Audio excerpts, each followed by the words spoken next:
में शामिल करें शोबिस की दुनिया से और आपको बताएं बॉलीवुड अदाकार सलमान खान की जानिब से भेजे गए लीगल नोटिस पर फिल्म काला हिरन के प्रोड्यूसर ने सख्त रद्द-ए-अमल देते हुए वो नोटिस कैमरे के सामने फाड़ दिया, जिसकी वीडियो सोशल मीडिया पर तेजी से वायरल हो रही है। भारतीय मीडिया रिपोर्ट्स के मुताबिक हाल ही में फिल्म का एक पोस्टर जारी किया गया था जिसमें एक शख्स को बंदूक के साथ दिखाया गया, जबकि इसके हाथ में पहना हुआ ब्रेसलेट भी इसी तर्ज का था जो आमतौर पर सलमान खान से मंसूब किया जाता है।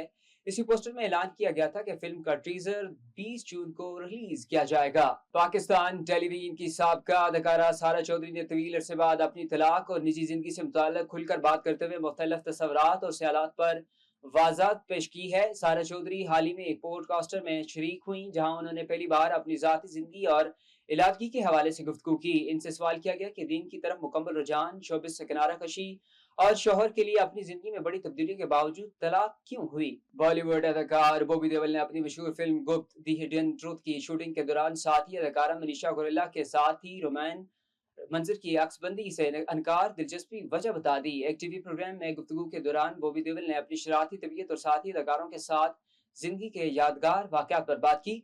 इसी दौरान उन्होंने फिल्म गुप्त की शूटिंग का एक यादगार वाकया सुनाया जिसका ताल्लुक अदाकारा मनीषा गोरेला से था।